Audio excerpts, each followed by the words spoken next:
alam ko po na ang Panginoon ay may plano. Bakit kami napunta rito? Ito po ang Greenville, Baroro, Bacnotan, La Union.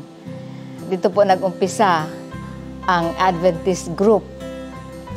Nag-start po kami sa 7 lang kami sa likod. Hindi po nagtagal, dumami na po kami. Kaya yung space dun sa likod, hindi nakasya. So we transferred dito po sa carport. Ang capacity po niyan mga 50 plus. Napuno na rin po. Dinalangin namin sa Panginoon na kung paano kami makakatransfer sa bigger space. Pasalamat kami sa Panginoon na approve yung PNR kong application.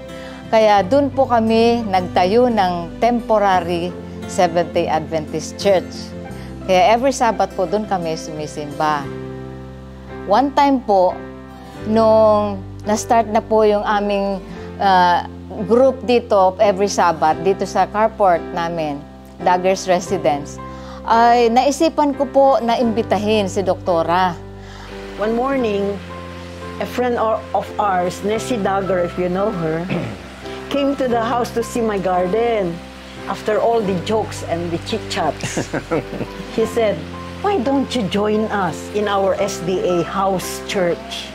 I said, "What house church is that? What do you mean by house church?" We are worshiping our Lord Jesus Christ there, being a Seventh-day Adventist. I hear that most often, Seventh-day Adventist, because I read also my Facebook, no? A lot of Seventh-day Adventists in the Facebook, in the Googles and so on. Many speakers. So I heard them over and over, but I did not yet put into my heart. I did not know that the Lord has a plan for us to know the SDA. I noticed from my husband that ever since he joined the SDA, every day nasa harap ng Biblia. But before, no, he got no time. Me too, I got no time to read the Bible. I was a busy woman. Ang nabinyagan po dito, nasa 80 plus na po. We are growing and we have some commitments. Because of our conviction with the Lord, we are committed to share what we have. Ang pinakamalapit pong church dito sa amin, from Baroro, is Balawan. Magbiyahe po kami ng 45 minutes bago po makarating doon sa kanila. At doon sa Tangke Church naman, San Fernando, minsan less than 1 hour kami magbiyahe papunta doon, San Fernando Church. So, nagtatyaga po kami dito sa temporary Seventh-day Adventist Church na PNR po ang may-ari. So, we are praying po na sana magkaroon kami ng totoong church ng Seventh-day Adventist. God is so good.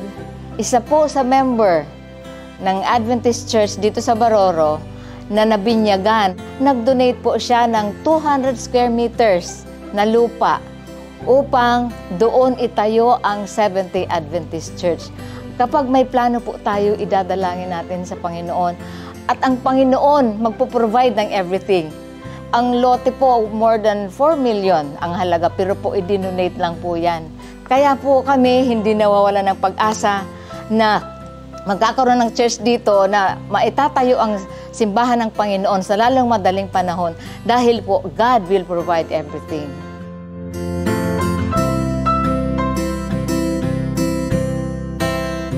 Hinihiling ng group of believers sa Baroro ang inyong panalangin at suporta sa kanilang pagtatayo ng iglesia.